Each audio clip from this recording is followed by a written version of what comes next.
And at the end of the day, I did not see a dime from it. It's kind of hard looking back because I feel like this was such a waste of time. That's not how my life worked out at all, and I would not have it any other way. About a month ago, I uploaded a video that was all about how I have really found myself and I'm the happiest that I've ever been. I discussed with you guys a lot of the personal changes that I made over a year that got me there, and those things were really important, but what I didn't tell you guys about was the mistakes that I made along the way in the beginning half of my 20s that have led me to where I am today. I guess I wouldn't even call them mistakes, but paths I tried to follow that were ultimately failed endeavors that in the moment felt like a total waste of time. But now looking back, I learned really valuable lessons from them. And if it weren't for each mistake that I made, maybe I wouldn't be, you know, like this happy now. Now, before I get into all the mistakes, I want to give a quick shout out to the sponsor of today's video, which is Clearco. Clearco is the world's largest e-commerce investor. They have invested over $2 billion in 5,000 companies. What's different about Clearco is, for one, they use data-driven technology to identify growth funding opportunities. And what that means for you is it's really quick and easy to find out if you can get access to capital for your business. And secondly, it is equity-free capital, so you don't have to give up any share in your company to gain access to capital. I definitely wish I knew about Clearco in the past. I'm going to touch on it a little bit later in the video and how it relates to me in my life. But if it sounds like something that you're interested in your business needs, I will have the link below in the description to Clearco so you can learn more. I would also really love if you know that you have made some sort of mistake in your life, but it led you to where you're meant to be. I would love to hear about it in the comments below. A job that you had that taught you that you actually liked something else, or a friendship or a relationship that pushed you in some other direction. Like, can we all just have a nice, inspiring time in the comment section? I really want to hear your guys' stories as well. The first mistake that I made was thinking that I needed to go to some top college and stressing about it so much when I was in high school. I knew I wanted to study film production, and so like every kid out there, I searched for the top schools for that. And of course what comes up is, you know, USC, NYU, I don't even know them anymore, but one of them was Chapman University, and I was really drawn towards Chapman University, and it was a private school in Southern California. And like most kids, I thought the only path to success was if I went to one of these top colleges, got a great internship, and then moved on to work for one of these companies. That's not how my life worked out at all, and I would not have it any other way. I applied to Chapman University, I didn't get in, so I had to have a plan B, which then I looked up community colleges that had good film programs, and that's how I found the school Orange Coast College, which is where I went to school. Anyone could go there, and I think it was like on a Reddit forum I found that they just randomly had a really good little film program. I had no other plans, so I signed up and I went there. The classes were great, the teachers really cared, and what was really interesting is it was just this different environment that I hadn't been in. All of a sudden, rather than people saying you need to get a 4-year degree, the teachers actually were really pushing for people to not waste their money on getting a 4-year degree if you wanted to go into more of the arts. I really appreciated that experience, and this was back in 2014. So, you know, YouTube and Instagram and TikTok and all those things, it wasn't really as known still. People did not understand the concept of being an influencer and making money that way, but my sister and I at that time we were really growing our channels, and the teachers knew about it, and they were actually the ones that said, you should just keep doing this, keep doing YouTube. It is so much better than trying to make a movie or a television show or work at a production company. Like, you get to do whatever idea you want, whenever you want. You know, there's no rules, no one telling you no. Like, that's a really special thing.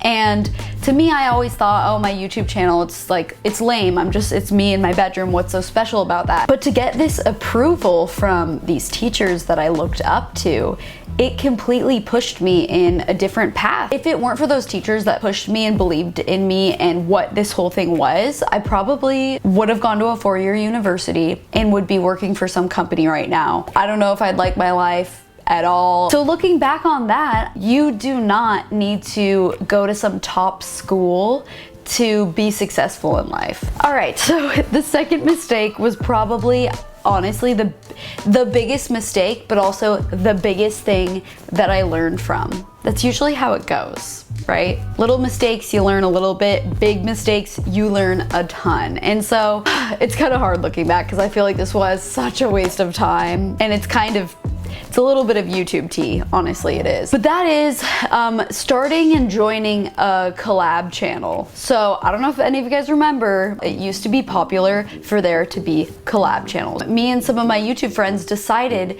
to create a collab channel, and the channel was called Just Like That. Some of you guys might remember it. We started this channel in 2014. I had my YouTube channel, and then I had the Just Like That channel, and I felt like the Just Like That channel had so much potential, like us, this group of people. We had big plans for it. We were like, we're gonna get millions of subscribers. This is gonna be great. We're gonna create other Just Like That channels. It was all very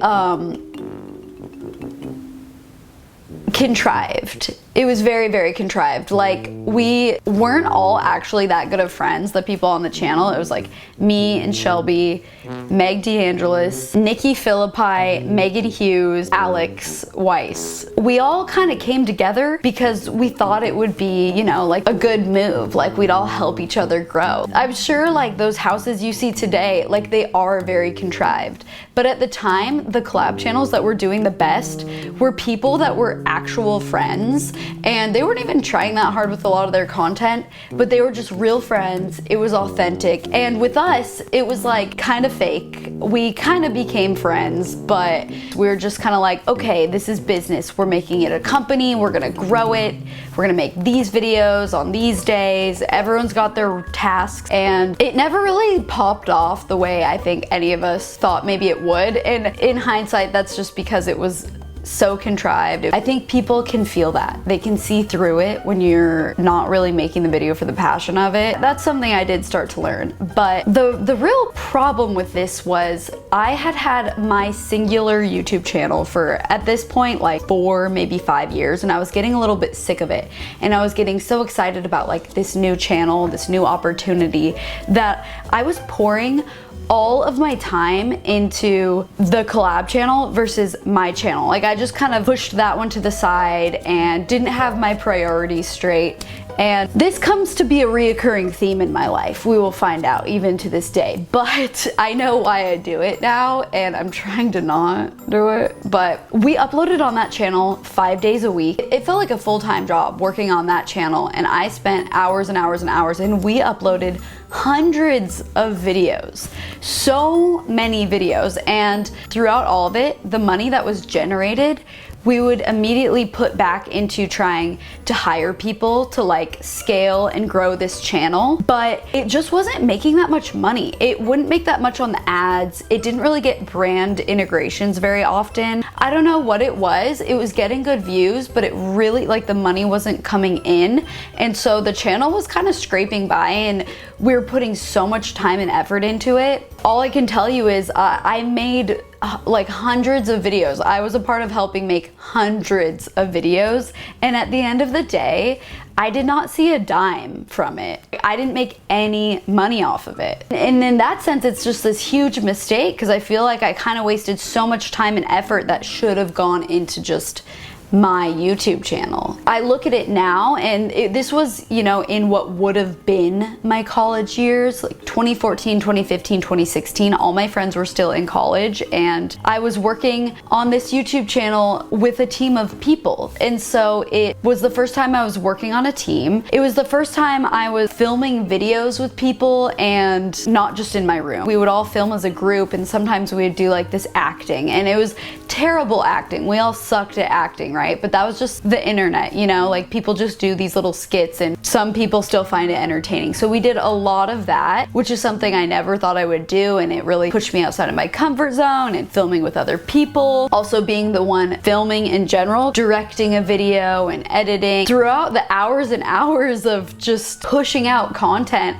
I did come out of it with a lot of skills that I definitely would not have if it weren't for that experience. It taught me how to be a better communicator. I became a really good improviser. We'd be filming, and whether you were the one in the video or you're the one shooting the video, you had to think on your feet very quickly. I find that now with like videos, when I shoot with people, I'm able to like push out questions and ideas so quickly, and it taught me to be a lot more confident on camera. I really left that with so much more charisma. At one point we made like a web series. We put together a budget, we got a script written, we casted actors, and we rented a house. They did pretty well. Like they got like 500,000 or 600,000 views per video, and people really liked it, and it was like this storyline, and I was actually quite proud of all the effort that went into it, because at that time I thought that I wanted to be a director or a producer. It didn't all go to waste, because you know,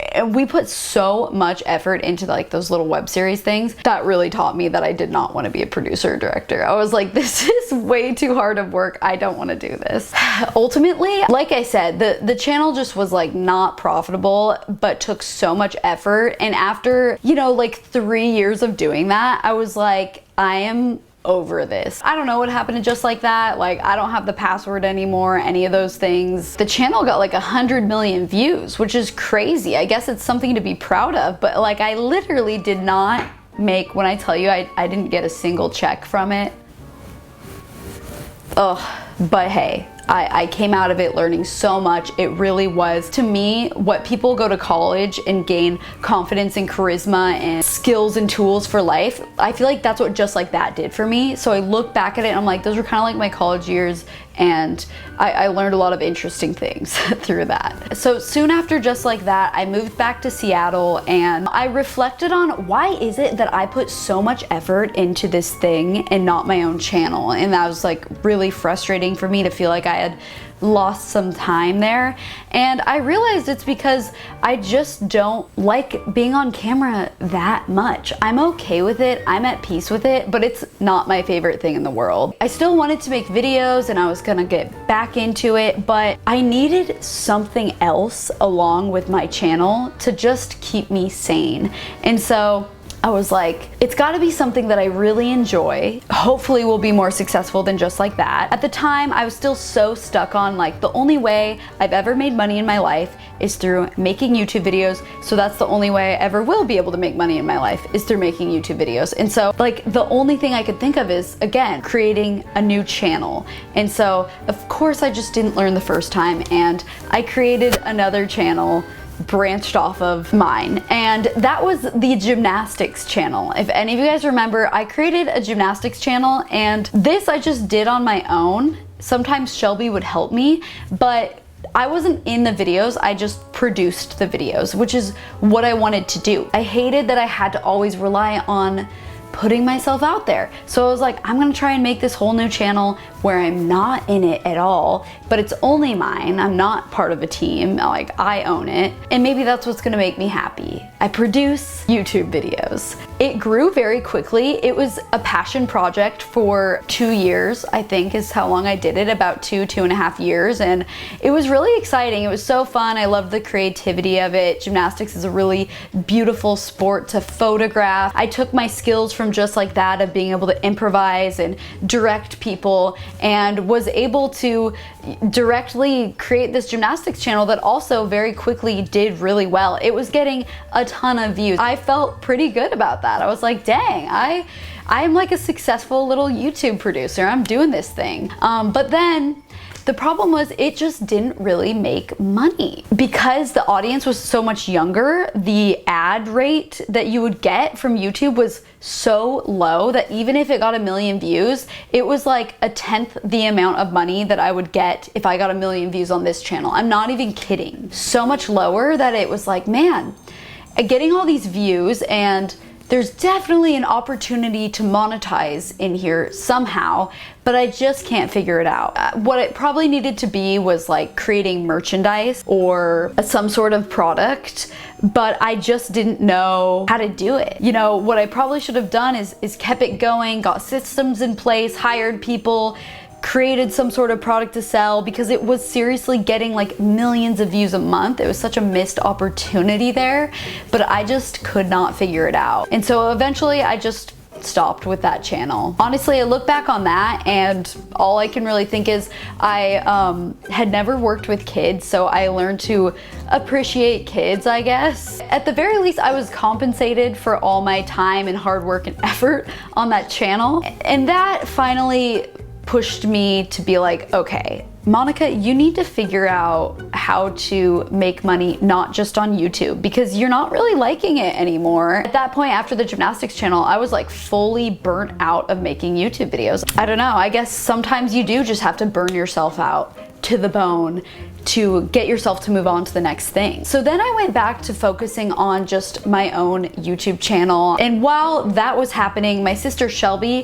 had created this concept and company with her friend Anne Marie called Shudder. And it was a really cool concept. It was a site where you could find freelance photographers and videographers, just freelancers in general, and hire them. It was supposed to be like the Airbnb for finding freelancers. Or if you guys have seen peerspace.com, it's this really cool website where you can find like studio rentals for, you know, your event or your photo shoot or your video shoot, and they're listed on there and you can just book it. They both felt like there was this need for, even the other day, I had a friend be like, hey, do you know a photographer? Like, my friend's getting engaged and they want to hire a photographer, but we don't know where to find one. Like, I still think it's a thing that needs to be made, that like a website where people can book people and like see their profiles and all this stuff. And so they made that and I was really excited for them. I thought it was a cool concept. What made me feel like that balance again, always feeling that need to have more than just YouTube that I always feel even to this day,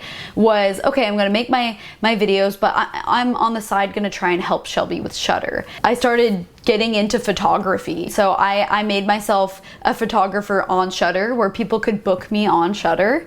And I was just trying to help Shelby, you know, and I finally felt like, okay, I need to learn a new skill. I need to do something different than just being on camera. So I was like, oh, okay, I'm gonna become a photographer. It was again, one of those things where I would like totally prioritize it over making my own YouTube videos because it was fresh and fun and exciting. And I thought Shudder.com had this real potential to it, but at the end of the day, it didn't take off. And it didn't take off because I think similarly to the gymnastics channel, it had this potential, but it needed more support. You know, Shelby and her friend Anne Marie, they just made it out of nothing with no money, and it was a good concept, but it needed some capital to really push it. So unfortunately, they just kind of stopped doing it. I stopped helping when it still is a service out there that I swear needs to be a thing. And this is where I wish that we would have known about at the time a company called Clearco. So Clearco is actually the sponsor of today's video, and I'm very excited to talk to you guys about them because, I mean, you're watching this video about like what to do with your life.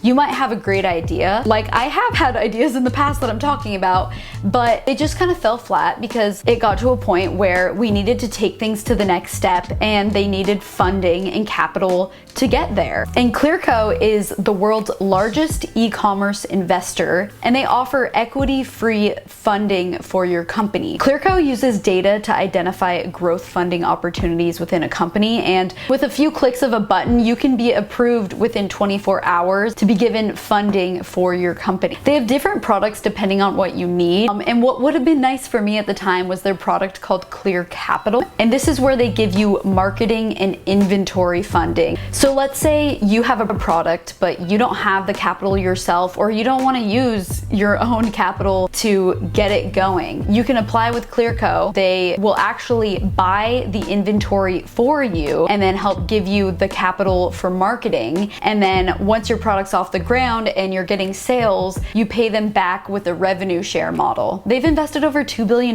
in over 5,000 companies. Some of them I'm sure you've heard of. So if you're an entrepreneur looking for equity-free ways to gain capital to build your company, Clearco is a great option. I will have it linked below. It definitely, in hindsight, would have helped so much with Shudder to be able to get some capital to work on the marketing and a little bit of the product side of things as well. I just look back now and I'm just kind of an idea person. I like to try things out and chase these ideas, and I know I'll do it again in the future at some point. I have some ideas, so I most likely will be using Clearco at some point in the future. So that's why I was excited to talk to you guys about it today. All right, and lastly, to my fifth big mistake. My last big mistake, I think, was just oversharing my personal life online. It's something that today I definitely regret doing. It's hard because at times it was a really great thing, and I'm glad that I was able to connect with people and help people. Being vulnerable, you know, when I was sad or when I was really happy or lost and confused, and it's the reason that, you know, I maybe have you watching me today, so I really appreciate it. But it got to a point where I was sharing so much of my life. When you do that, you're just allowing all these outside opinions, and I was getting a lot of mean comments as well. The more vulnerable I became, the more I guess I cared about what people thought about me online. And so if I got a mean comment, or if someone said something about my character, you know, if someone said something like you're ugly or you're weird looking, that would be one thing. But it was when people would say something about my character, like you're stuck up or you're rude, you're not a nice person, it really started to get to me. It really hurt me a lot around this time last year. It was so unhealthy to the point where, you know, someone would leave a mean comment and it would totally ruin my day, and I would believe it. I'd be like, am I like a stuck up person? Am I horrible? And it's really dumb to like take to heart what some random stranger says about you when they don't know the full story. You know, you guys don't see my entire life, but that's what I was doing, and I couldn't get myself to not do it.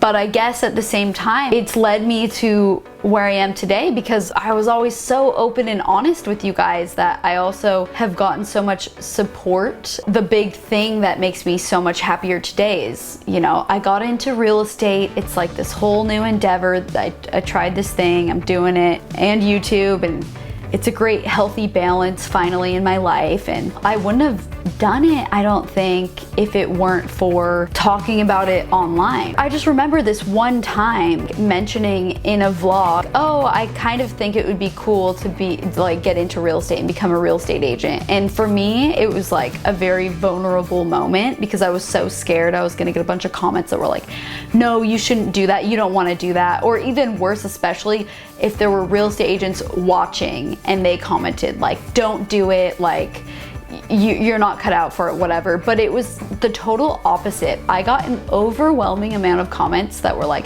you would be so good at it, you should do it. I had real estate agents emailing me that were super supportive, that were like, this is something I do think you'd be great at, you should do it. And so being open and vulnerable in all of these things and oversharing my life a lot gave me like this support group that's so cool that not everyone has, obviously, and it's a big thing that helped push me in the right direction too. So in a way, like, even though there have been like some not so good times, and I don't think I'm ever gonna share the way that I used to. I used to just really share my life a lot, and it was fun. It really was, but I started to have to deal with some of the consequences of doing that, like how YouTubers get in a relationship and then they vlog their relationship and then they break up. Like, yeah, that happened to me too, and it was not a fun time going through that. And I did it. I'm not really ever gonna do it again how I used to. I still vlog, but I don't really feel the need to show every single little moment of my life or every time I'm sad, like all the things that I'm going through at any given time. Like, it's okay to just like keep things to myself a little bit more now. And I think I was doing it also because I had nothing else, right? So I was like, I just have my YouTube channel, so I have to post my life. This is what I have to do. It's my job. So I'm gonna put myself out there today, even if I don't want to, which was not fun. The last thing I'll say is, throughout all of this, I also thought the only way that you can ultimately be super successful is like if you're a leader. And I thought that meant like, for me to take any next step, it meant I have to hire people, and that's what I need to do.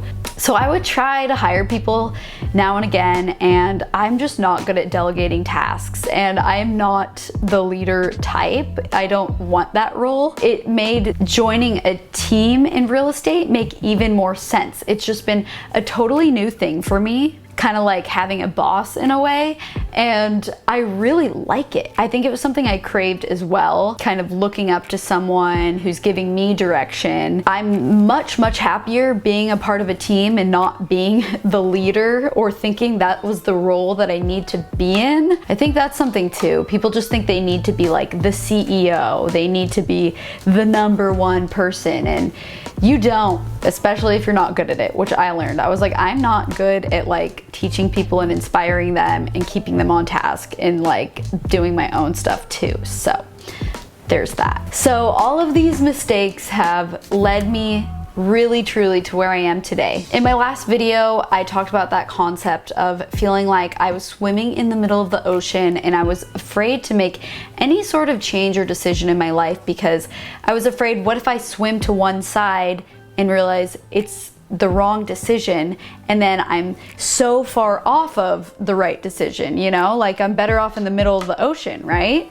But really reflecting on like these things that I've done over the last 5 years, that was me swimming in the middle of the ocean, swimming to one direction, realizing it's not the right direction, swimming back to the middle of the ocean, going in another direction. Like, I should give myself a little more credit of, I haven't just been, you know, drifting here thinking about what should I do with my life. At the very least, I was trying new things out, and a lot of things failed for me, and I swam in a lot of wrong directions. But I had to do that. I had to swim in every wrong direction until I started swimming in the right direction, which is where I feel like I am now. So really, I mean, if you take anything from this video, just take some sort of action, right? It's okay to fail. You're gonna learn from your failures. And when I look back at it all, I really wouldn't have it any other way. Like, I'm glad that I've gone through the things that I've gone through, even the ones that kind of feel like they were a waste of time. If you guys have any kind of mistakes that you've learned from in your past that have helped push you in the right direction, definitely leave your life story in the comments if you have anything to share.